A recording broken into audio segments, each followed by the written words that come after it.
बिस्मिल्लाहिर्रहमानिर्रहीम। अस्सलाम वालेकुम। मैं हूं असद और आप देख रहे हैं असद इलेक्ट्रिकल। आज हम बात करने जा रहे हैं डीजल जनरेटर्स के अंदर आने वाले एक प्रॉब्लम के ऊपर, जिसको हम कहते हैं स्टार्टिंग प्रॉब्लम। तो यहाँ पर जो चीज़ होती है वो ये होती है कि इंजन क्रैंक हो रहा है मगर स्टार्ट नहीं हो रहा है, तो इसको हम कहते हैं engine crank but not start.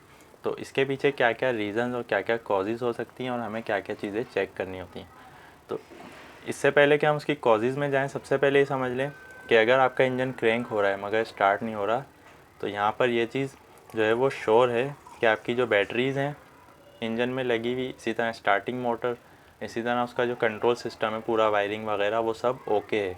यानी वो सब ओके कंडीशन में जब भी आपका इंजन जो है वो क्रैंक हो रहा है। अब वो क्रैंक हो रहा है मगर रनिंग पे नहीं आ रहा है, यानी स्टार्टिंग कंडीशन में नहीं जा रहा है, तो उसके पीछे क्या क्या कॉजेज़ हो सकती हैं। सबसे पहले हम देखेंगे फ्यूल के ऊपर। पहली रीज़न तो यही हो सकती है कि आपका जो फ्यूल है वो ख़त्म हो गया है, एम्प्टी फ्यूल, यानी कि आपका इंजन में फ्यूल ही नहीं है, डीजल ही नहीं है। तो जब डीजल होगा ही नहीं तो इंजन क्रैंक होता रहेगा, स्टार्ट नहीं होगा।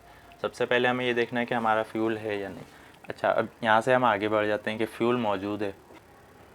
फ्यूल मौजूद है तो इसका मतलब ये है कि वो ओपन नहीं हो रहा है, यानी फ्यूल तो मौजूद है, इंजन क्रैंक भी हो रहा है, तो इंजन को स्टार्ट हो जाना चाहिए मगर इंजन स्टार्ट नहीं हो रहा। इसका मतलब है हमारा फ्यूल जो है वो ओपन नहीं हो रहा है, यानी खुल रहा नहीं है, जिसकी वजह से हमारा इंजन स्टार्ट हो आगे। अब फ्यूल नॉट ओपन के पीछे क्या क्या रीज़न्स हो सकती हैं। सबसे मोस्ट कॉमन प्रॉब्लम जो हमारे डीजल जनरेटर्स में आती है वो आती है एयर की, यानी कि हमारे फ्यूल में एयर आ जाती है। एयर इन फ्यूल सिस्टम, यानी कि डीजल जो है हमारा उसमें एयर आ जाती है। इसका क्या मतलब होता है, इसके पीछे बहुत सारी रीज़न्स होती हैं। हो सकता है कि इंजन चलते चलते आपका फ्यूल ख़त्म हुआ हो और इंजन में एयर आ गई हो, अब आपने फ्यूल डाल भी दिया मगर इंजन स्टार्ट नहीं हो रहा है। इसी तरह फ्यूल लाइंस में लीकेज हो सकती है, कहीं से जो है वो सक कर रहा होता है एयर फ्यूल सिस्टम जो है, तो आहिस्ता आहिस्ता एयर आ जाती है। इसी तरह फ्यूल फिल्टर्स का एम्प्टी हो जाना, तो इसके पीछे बहुत सारी रीज़न्स हैं, मैकेनिकल रीज़न्स हैं वो इंजन की, जो हमारा फ्यूल सिस्टम है। तो सबसे पहले हमें ये क्लियर करना होगा कि फ्यूल तो मौजूद है, वो खुल क्यों नहीं रहा है, यानी कि वो आगे क्यों नहीं जा रहा है सिस्टम में, कहीं उसमें एयर तो नहीं है। तो इसका एक पूरा प्रोसीजर होता है एयर को रिमूव करने का डीजल में से। उसके बाद फिर आपको नेक्स्ट स्टेप की तरफ बढ़ना है। वो नेक्स्ट स्टेप जो है यहाँ पर वो कहलाता है फ्यूल कंट्रोल सिस्टम। जिस तरह हमारा स्टार्टिंग मोटर का कंट्रोल सिस्टम होता है, उसी तरह फ्यूल का भी पूरा एक कंट्रोल सिस्टम होता है। अब वो कंट्रोल सिस्टम जो है वो डिफरेंट होता है, वो डिफ़र करता है हमारे इंजन के मॉडल के ऊपर कि हमारा इंजन इलेक्ट्रॉनिक टाइप है, मैकेनिकल टाइप है, किस तरह का हमारा इंजन है, पुराना है, नया है। तो सारा सिस्टम जो है वो फ्यूल का उसके मॉडल पर और उसकी जो डिज़ाइनिंग है उस पर डिपेंड कर रहा है। तो फ्यूल कंट्रोल सिस्टम में जो मेनली जो चीज़ें आती हैं वो क्या क्या हो सकती हैं, यहाँ पर हमने आपको मेन चीज़ें बता दी हैं। फ्यूल कंट्रोल रिले सबसे पहले हो सकती है, जब तक रिले काम नहीं करेगी उस तक उसके जो है उससे पहले आगे कहीं पर भी सप्लाई नहीं जाएगी। और फ्यूल कंट्रोल रिले, जिसको हम FCR कहते हैं, उस पर हम ऑलरेडी वीडियो बना चुके हैं, आप वो देख सकते हैं। तो फ्यूल कंट्रोल रिले को सबसे पहले हमें देखना होता है अगर हमारे इंजन में रिले मौजूद है। फिर हम देखेंगे फ्यूल पम्प को, यानी कि फ्यूल जो कंट्रोल होना है वो पम्प को ही करना है। अगर वो फ्यूल पम्प वाला इंजन है तो फ्यूल पम्प काम कर रहा है या नहीं। अगर उसमें गवर्नर लगा हुआ है, जिसको हम स्पीड कंट्रोलर कहते हैं, तो फिर हमें इसकी सेटिंग्स, इसकी सप्लाईज़ और इनपुट आउटपुट सारी चीज़ें चेक करनी होंगी।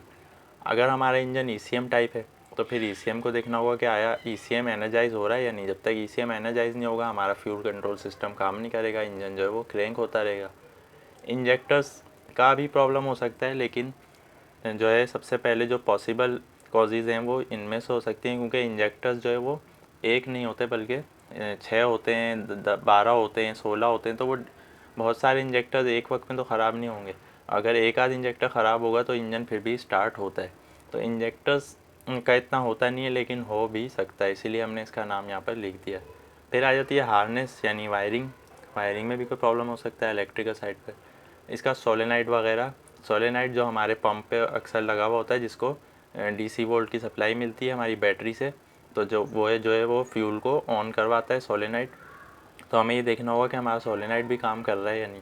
अच्छा, ये सारी चीज़ें ज़रूरी नहीं है कि एक ही इंजन में हो, ये हमने इसलिए लिख दिए हैं। कुछ इंजन में रिले ही नहीं होती, कुछ में पंप नहीं होता, गवर्नर होता है, कुछ में ECM होता है, कुछ में जो है सोलेनाइड नहीं होता, एक्चुएटर होता है। तो बहुत सारी चीज़ें होती हैं। तो फ्यूल कंट्रोल सिस्टम में जो जो चीज़ें आ रही हैं आपको वो सारी चेक करनी होंगी। अब वो सब क्लियर है, इंजन फिर भी स्टार्ट नहीं हो रहा है, अब हम नेक्स्ट स्टेप की तरफ बढ़ेंगे। तो नेक्स्ट स्टेप है हमारा एयर शट ऑफ। ये ऐसी चीज़ है इसके बारे में अक्सर लोगों को नहीं पता होता। अगर आपके इंजन में एयर शट ऑफ वाल्व लगे हुए हैं, ये कहाँ लगे हुए होते हैं, ये एयर सिस्टम पर लगे होते हैं, यानी जहाँ से आपकी एयर जो है इंजन में इन हो रही है, तो वो कौन सा पॉइंट है, वो एयर फिल्टर है।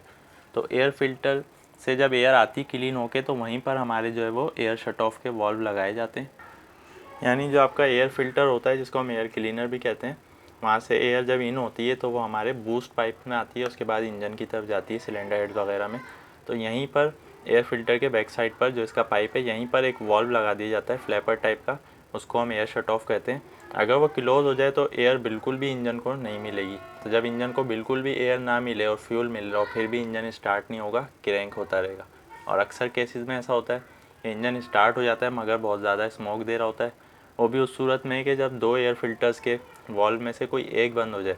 अगर आप दोनों एयर वॉल्व बंद कर देंगे, एयर शट ऑफ वॉल्व, तो इंजन आपका स्टार्ट नहीं होगा। तो ये भी एक सेफ्टी के लिए लगाया जाता है कि जब हमारा फ्यूल सिस्टम जो है एमरजेंसी कंडीशन में शट डाउन ना हो, तो जो एयर हमारी है वो क्लोज़ हो जाए, तो भी हमारा इंजन जो है वो इमीडिएट शट डाउन हो जाता है। तो ये एयर शट ऑफ की एक सेफ्टी होती है जो कि हर इंजन में नहीं होती, लेकिन अक्सर डीजल जनरेटर्स जो होते हैं बड़े, उनमें ये लगे हुए होते हैं। तो अगर आपने फ्यूल सिस्टम भी चेक कर लिया है, सारा क्लियर है, फिर भी आपका इंजन स्टार्ट नहीं हो रहा है, क्रैंक हुए जा रहा है, तो आप एयर शट ऑफ वाल्व को देखेंगे, इस पर लगे हुए सोलेनोइड को देखेंगे, इसके पूरे सिस्टम को मेक श्योर करेंगे कि आया इंजन को एयर प्रॉपर मिल रही है या नहीं। इसके साथ साथ आप बहुत सारी चीज़ों को भी चेक कर सकते हैं। मसलन एमपीयू आपका सही काम ना कर रहा हो, तब भी ये प्रॉब्लम आएगा, क्योंकि एमपीयू हमारा जो है गवर्नर को सिग्नल देता है स्पीड का। तो जब गवर्नर को एमपीयू से इनपुट नहीं मिलेगी तो वो फ्यूल भी खोलेगा नहीं। फ्यूल प्रेशर सेंसर की वजह से भी ये प्रॉब्लम आ सकता है, तो आपको सेंसर भी चेक करना होगा अगर आपके इंजन में फ्यूल का सेंसर लगा हुआ है। फिर एक्चुएटर है, अगर एक्चुएटर लगा हुआ है जो कि गवर्नर से ही सप्लाई रिसीव करता है, इसमें भी प्रॉब्लम हो सकता है।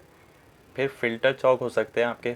तो फ्यूल कंट्रोल सिस्टम की जो हमने बात की, उसमें ये सारी चीज़ें आ रही हैं ऑलरेडी, लेकिन अलग से डिफ़ाइन करने का मकसद ये है कि आप जो है वो इस तरह भी चेक कर सकते हैं कि फ़िल्टर तो आपके चौक नहीं हो गए।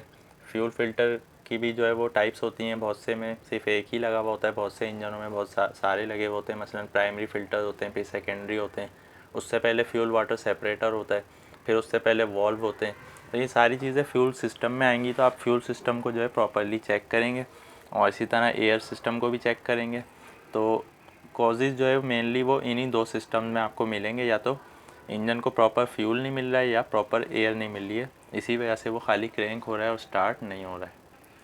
तो आज की वीडियो में जो पॉइंट्स हमने नोट डाउन किए हैं, जो हाईलाइट किए हैं, जो आपको एक्सप्लेन किए हैं, वो अपने एक्सपीरियंस के बिहाफ पर किए हैं। इसके अलावा भी कोई प्रॉब्लम हो सकता है, तो इसके अलावा अगर आपका कोई स्पेसिफिक प्रॉब्लम आ रहा है जनरेटर से रिलेटेड, तो आप जो है कमेंट में पूछ सकते हैं और अपनी कन्फ्यूजन और क्वेश्चन जो है कमेंट में आप ज़रूर पूछें। वीडियो पसंद आने की सूरत में लाइक करें, इसी तरह की इन्फॉर्मेटिव वीडियोज़ हम आपके लिए लेके आते रहेंगे। वीडियो पसंद आने की सूरत में लाइक करें। आज के लिए इतना ही, नेक्स्ट वीडियो तक के लिए इजाज़त दीजिए। अल्लाह हाफिज़।